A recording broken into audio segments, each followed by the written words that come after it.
Pak Komang ini sekarang ini mungkin seorang sekretaris daerah kabupaten yang paling populer di seluruh Indonesia. Gitu. Saya cek publikasi penjenengan luar biasa. Jadi bisa dinikmati, bisa disyukuri apa yang disampaikan Pak Gubernur Jawa Tengah itu ada ada sisi-sisi baiknya saya kira untuk penjenengan. Assalamualaikum warahmatullahi wabarakatuh. Waalaikumsalam. Kembali bersama saya Bambang Sadono di dalam channel Inspirasi Jawa Tengah.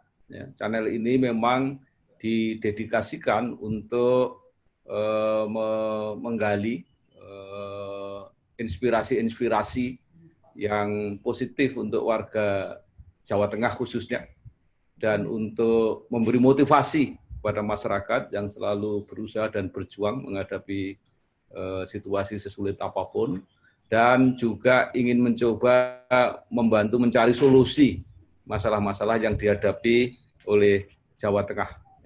Jadi sebelum kita lanjutkan wawancara kita ini, maka saya ingin menyampaikan beberapa tema yang sudah kami wawancarai dan kami tayangkan mengenai persoalan-persoalan Jawa Tengah. Jadi misalnya mengenai masalah nasabah PD BKK Temanggung yang sampai saat ini masih menunggu pencairan dana tabungan deposito yang sudah mengendap sekitar 4 tahun. Kemudian juga saya sudah mewawancarai para seniman, antara lain bagaimana seniman campur sari Cak Dikin di Solo Boyolali juga tengah prihatin menghadapi situasi pandemi corona ini. Dan juga saya sudah mewawancarai para tokoh ketoprak di Pati yang bulan-bulan ini seharusnya menjadi bulan-bulan masa panen. Ini terpaksa mereka prihatin, bahkan sebagian besar sudah mulai kesulitan keuangan, sudah mulai bangkrut. Dan yang menarik, kami juga sudah mewawancarai seniman serba bisa Cak Kirun. Abah Kirun inilah yang mungkin nanti bisa memberi solusi karena banyak kreativitas dan inspirasi gagasan-gagasan untuk menyiasati masa pandemi corona ini. Dan kami juga sudah mewawancarai petani kopi yang mengalami masa yang cukup menekan ini. Salah satu adalah kopi Sepakung. Kopi yang diproduksi di Desa Sepakung, Kecamatan Banyubiru, Kabupaten Semarang. Dan sekarang terpaksa penjualannya turun karena outlet-outlet, kafe-kafe, kedai-kedai kopi banyak yang tutup. Karena itu mohon dibantu, mungkin bisa ada pesanan-pesanan langsung Pak Suharno dan Pak Kasmadi yang mempelopori kopi Sepakung. Saya sudah mendapat kontak dari Banjarnegara yang sudah siap untuk membantu pemasaran kopi. Nanti silahkan komunikasi sendiri. Sayang sekali sampai saat ini saya belum bisa menunjukkan produk-produk kopi Sepakung. Mudah-mudahan di kesempatan lain bisa kita bantu untuk mempromosikan. Hari ini kita punya tamu yang sangat istimewa di channel Inspirasi Jawa Tengah bersama Bambang Sadono ini, adalah Pak Sekretaris Daerah Kabupaten Blora, Pak Komang Gede Irawadi. Selamat pagi, Pak. Selamat pagi. Assalamualaikum, Pak Bambang Sadono. Iya, terima kasih. Pak. Iya, minal aidin wal faizin, mohon maaf lahir batin. Pertama, tentu Pak Komang menjadikan sebagai sekda pimpinan di Blora, ya, tolong sampaikan kepada seluruh pimpinan di Blora, minal aidin wal faizin saya, mohon maaf lahir batin, karena saya tidak bisa pulang kampung. Ya, jadi ini debit-debit silaturahmi dan kangen-kangenan dengan penjenengan. Kemudian yang kedua, kenapa saya ingin bicara dengan penjenengan? Pak Komang ini sekarang ini mungkin seorang sekretaris daerah kabupaten yang paling populer di seluruh Indonesia. Gitu. Saya cek apa itu publikasi penjenengan luar biasa. Jadi bisa dinikmati, bisa disyukuri apa yang disampaikan Pak Gubernur Jawa Tengah itu ada apa ya? Ada sisi-sisi baiknya saya kira untuk penjenengan. Kemudian yang ketiga, kenapa saya ingin kontak penjenengan? Saya mengikuti komunikasi dengan teman-teman di Blora. Antara lain ada grup WhatsApp cerita dari Blora. Itu kalau penjenengan bisa masuk ke situ, itu mungkin grup WA yang lalu lintas komunikasinya paling padat sedunia. Jadi kalau kita istirahat sejenak aja, waduh sudah numpuk banyak sekali. Nah di situ saya melihat ada posting mengenai peta COVID-19 di Blora itu kok begitu sepintas begitu menyeramkan Pak ya. Warnanya merah, hampir merah semua. Nah inilah Pak Sekda, Pak Komang, mungkin penjenengan bisa bercerita bagaimana sesungguhnya posisi Blora. Apakah begitu gawat juga dibandingkan dengan daerah-daerah kabupaten kota lain di Jawa Tengah ini seperti apa? Silakan Pak Sekda. Oke. Terima kasih Pak Bambang Sadono. Assalamualaikum warahmatullahi wabarakatuh. Waalaikumsalam. Mari kita panjatkan puji syukur kehadirat Tuhan Yang Maha Esa. Dan saya berterima kasih Pak Bambang Sadono sudah meminta kami untuk wawancara, dan itu bisa terselenggara pagi ini. Mungkin ada beberapa hal yang kami sampaikan di sini. Ya, silakan Pak. Kalau dilihat dari penyebaran COVID-19 di Blora, memang sampai dengan hari kemarin itu ada 19 orang yang positif swab. 19 ya.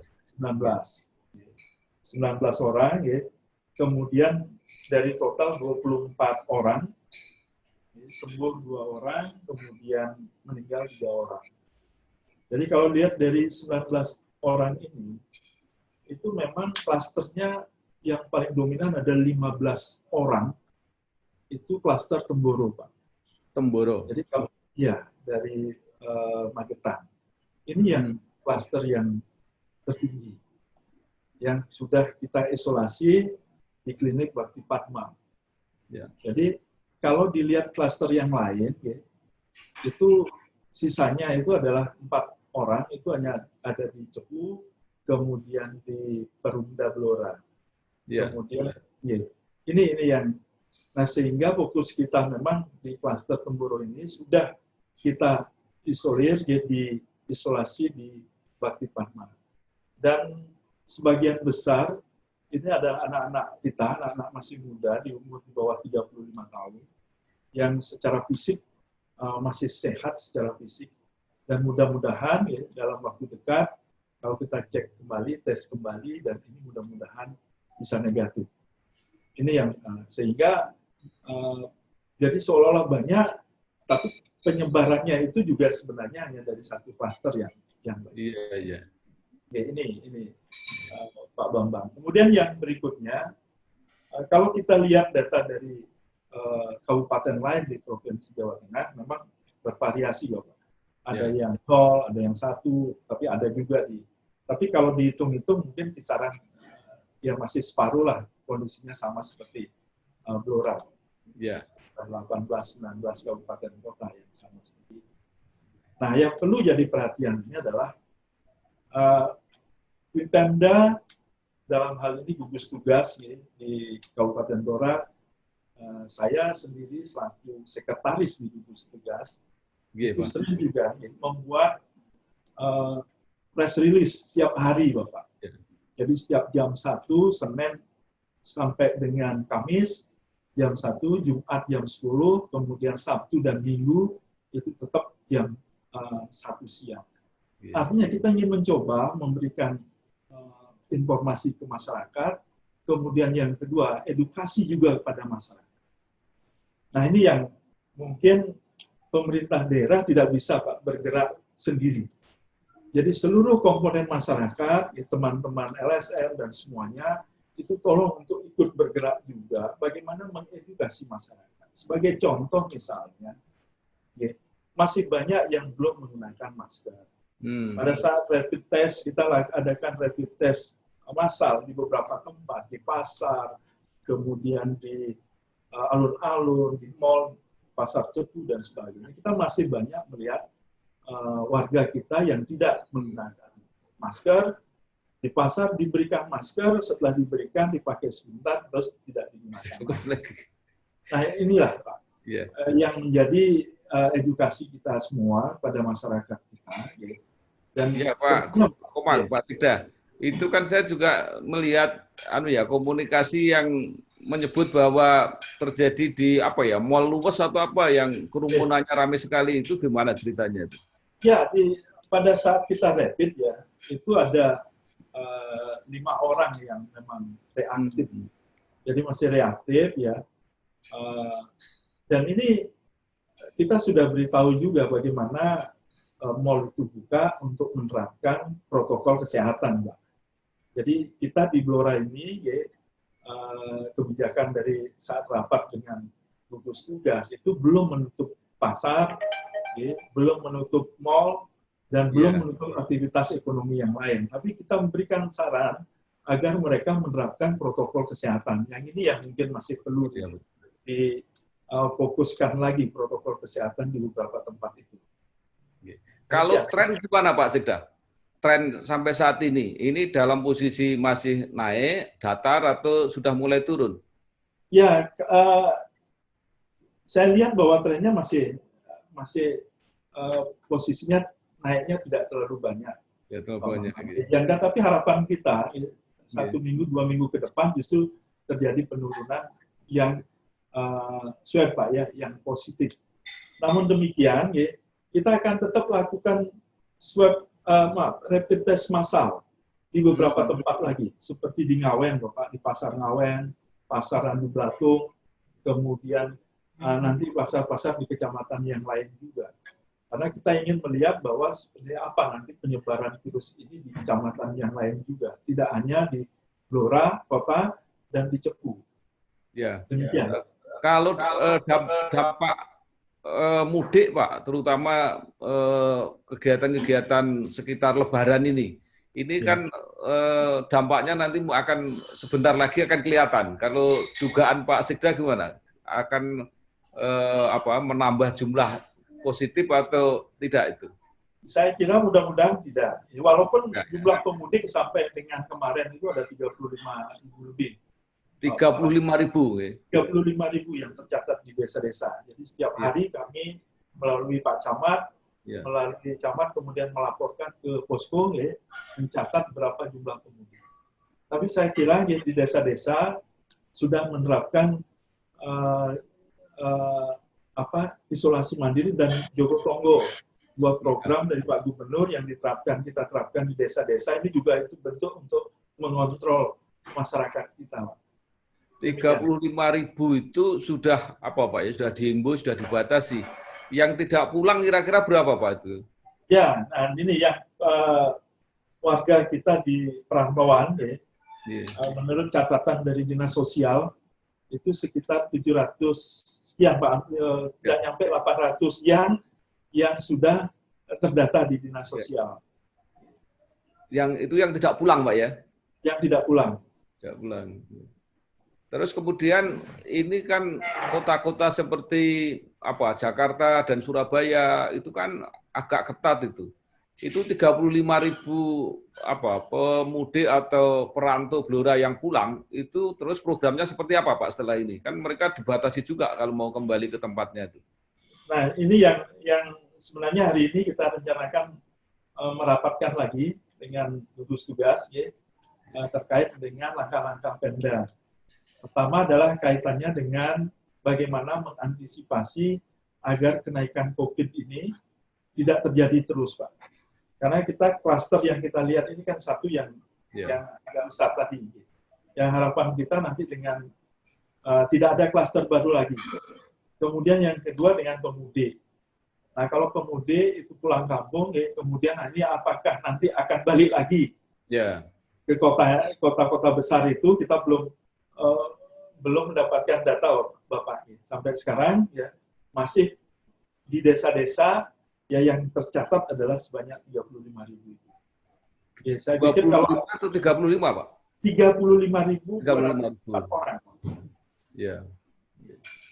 Kalau seandainya mereka mematuhi untuk tidak kembali minimal untuk sementara sampai corona ini lewat gitu, kira-kira apa Pak yang akan dilakukan oleh pemerintah daerah terhadap mereka ini?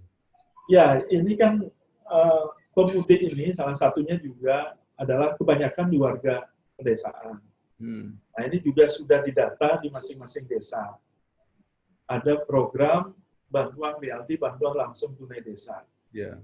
Nah, itu juga kita harapkan sebenarnya di desa melihat warganya yang memang pemudik tapi dia berdampak secara ekonomi, itu dimasukkan dalam warga yang menerima bantuan langsung tunai desa. Itu yang kita harapkan. Jadi bagaimana, apakah pemerintah daerah itu perhatikan fokus ini? Saya tidak, Pak. Jadi ini kita serahkan kepada desa ya, untuk ikut mendata. Karena di Blora juga bantuan langsung tunai pada masyarakat di desa juga jumlahnya cukup besar anggarannya. Saya kira ini termasuk apa ya, mengatasi masalah untuk waktu-waktu yang terdekat ini, Pak ya. Kalau yang kira-kira jangka panjang gitu, yang apa dipikirkan oleh pemerintah daerah, kan bagaimanapun ini nanti ekonomi juga harus bangkit lagi. Saya lihat kan di Blora ini banyak pertanian, banyak kegiatan-kegiatan. Kira-kira persiapan ke situ apa Pak yang sudah dilakukan? Pertama untuk tahun ini. Yang tahun ini kita sudah refocusing anggaran, termasuk memotong anggaran semua UPD, sehingga baik itu melihat dari besaran pendapatan daerah otomatis turun, Bapak. Yang kita prediksi dulu hampir APBD kita 2,2, ini menjadi 1,9. Jadi itu karena ada pendapatan daerahnya berkurang, kemudian bagi hasilnya berkurang, dan sebagainya. Tentu otomatis anggaran belanja pun kita kurangi, rasionalisasi dan refocusing. Sehingga kita sampai saat ini sudah menyiapkan anggaran untuk refocusing 18 miliar, kemudian untuk BLT, dari BLT untuk penanganan kesehatan, kemudian ekonomi dan jaring sosial, itu sudah anggarannya sekitar 44 miliar. Nah, artinya totalnya sudah 62 miliar yang kita pakai untuk dana daerah untuk mengatasi COVID-19 ini. Namun demikian kita masih siapkan sekitar 40 miliar lagi di dalam bentuk belanja langsung BLT, belanja tidak terduga, itu nanti sekitar 40 miliar lagi. Nah, kemudian apa saja yang kita fokus nanti pada tahun ini adalah sosial, kesehatan, dan ekonomi, Bapak. Tapi tahun depan ini juga sudah kita pikirkan. Kemarin rencana kegiatan pemerintah daerah yang rencananya lebih banyak untuk menggunakan dana-dana infrastruktur di tahun 2021, ini kita coba evaluasi kembali justru untuk recovery ekonomi sebagai dampak dari COVID-19 ini. Itu yang kita akan fokus lebih banyak di tahun depan. Baik, Pak Sekda. Memang kalau dilihat, apakah itu di tingkat kabupaten, provinsi maupun nasional, itu kan dana pemerintah ini juga terbatas ya, dana negara ini juga terbatas. Nah, mungkin juga sudah dilakukan, bagaimana menggali dana untuk bantuan donasi dari masyarakat, lembaga-lembaga perusahaan. Jadi seperti di Blora itu kan ada Pertamina yang mengelola migas, ada Perhutani yang saya nggak tahu masih besar apa enggak, di sini ada perusahaan yang lain. Nah, ini pertanyaan saya pertama, apakah itu sudah berpartisipasi? Kemudian yang kedua, siapa tahu ada orang yang sangat kaya yang asal Blora gitu, mungkin bisa diajak berpartisipasi. Karena di mana-mana memang itu harus dilakukan. Apalagi kalau saya melihat orang-orang kaya dunia itu begitu begitu aktif untuk membantu gitu ya. Ini rasanya kok orang-orang kaya kita belum banyak yang muncul. Kalau di Blora ada nggak Pak partisipasi yang dari luar pemerintah? Jadi sampai dengan sekarang, gugus tugas COVID-19 Kabupaten Blora menerima donasi dari beberapa donatur. Hanya saja tidak dalam bentuk uang, Pak Bambang. Kami menerima dalam bentuk barang. Ya, ada APD dan sebagainya. Tapi namun ke depan, seperti Pertamina, kemudian Perhutani, ya masih memberikan donasi dalam bentuk barang. Tapi harapan kami ke depan di 2021 itu ada CSR yang pasti yang bisa diberikan kepada pemerintah daerah dalam arti untuk membangun aktivitas fisik, prasarana dan sebagainya yang bersumber dari CSR. Itu yang kita harapkan. Jadi jelas Pertamina dia CSR untuk apa? Jadi untuk pembangunan jalan, tapi melalui APBD yang kita catat di APBD. Nah kalau sekarang masih donasi itu ya masih sifatnya adalah sumbangan seperti itu saja dalam bentuk APD dan sebagainya. Ini yang terjadi Pak Bang. Tapi harapan kita ke depan ya CSR itu dibahas dengan Pemda. Dibahas dengan Pemda, kemudian diperuntukkan untuk apa jelas peruntukannya. Demikian Pak. Pak Sekda, ini kan pemerintah sudah mulai punya gagasan hidup normal baru. New normal. Khusus untuk Blora, kira-kira seperti apa Pak? Sudah mulai siap atau kalau sekarang belum, kira-kira kapan itu bisa dilakukan? Artinya mulai pelonggaran-pelonggaran itu. Mungkin kalau tren sudah mulai menurun, mungkin itu mulai bisa dicoba gitu. Silakan Pak Sekda. Ya, terima kasih Pak Bapak. Ini sudah ada surat edaran dari Kementerian Kesehatan untuk new normal ini. Namun demikian, kami nanti akan sampaikan di gugus tugas bahwa menurut saya secara pribadi, kita lihat dulu kalau trennya ini kan kita masih termasuk tinggi, 19 itu. Nah, saya harapkan nanti kalau ini terjadi tren menurun, ya ini dulu yang dikejar dulu. Ada pemikiran untuk menurunkan ini, apakah kita nanti terapkan dengan pembatasan kegiatan masyarakat dulu. Nah, seperti jam-jam seperti tadi pedagang dibatasi dulu agar menurun dulu. Sehingga setelah menurun, baru nanti kita terapkan new normal ini, perilaku baru di kehidupan yang normal ini. Sehingga kita nanti akan terapkan sesuai dengan surat edaran dari Kementerian Kesehatan. Tapi kalau masih tinggi begini kok kelihatannya menurut kami secara pribadi kok agak sulit. Ini kita coba turunkan dulu, dalam kondisi yang sudah agak landai itu baru nanti kita gunakan nanti new normal ini. Demikian Pak. Tapi ini belum jadi putusan dari gugus tugas Pak. Ya. Baik Pak Sekda, mudah-mudahan corona ini bisa cepat berlalu di Blora. Tapi saya pengen sedikit Pak Sekda ini cerita, karena saya kan lihat itu bahwa Bapak itu lahir di Bangli ya, 19 Juli 1966. Namanya saja sudah kelihatan kalau orang Bali gitu ya. Iya, betul. Tiba-tiba bisa ada di Blora, ini kan mungkin banyak yang bertanya-tanya ini ceritanya seperti apa itu Pak? Mungkin singkat bisa disampaikan. Iya Pak, terima kasih. Saya itu lahir di Bali, kemudian kuliah S1, S2 di Jogja, dan saya ditempatkan, dulu rekrutmen saya dari Depdagri Pak Bambang. Iya. Depdagri, kemudian saya ditempatkan di Bapeda, dulu Bapeda Blora, tahun 95, 1 November 95. Kemudian sampai tahun 95 sampai sekarang saya berpindah-pindah di OPD, di Bapeda, di perekonomian, kemudian di DPPKD dan sebagainya sampai posisi sekarang. Jadi sudah hampir 25 tahun Pak Bambang saya di Blora ini. Jadi ya kalau pensiun terus kemana Pak? Tetap di Blora atau kembali ke Bali? Ya, saya orang Bali tapi sudah jadi lebih ini dengan Blora. Jadi kalau saya ke Bali saya dikira orang Blora, tapi saya di Blora dikira orang Bali, Pak. Makanya jadi bingung kan. Itu istilahnya Pak Komang ini wong Bluro, jadi sudah menjadi orang Bluro. Kalau saya cah Bluro, orang yang berasal dari Blora, kira-kira begitu. Baik Pak Komang, sukses, selamat bekerja, mengabdi kepada masyarakat Blora.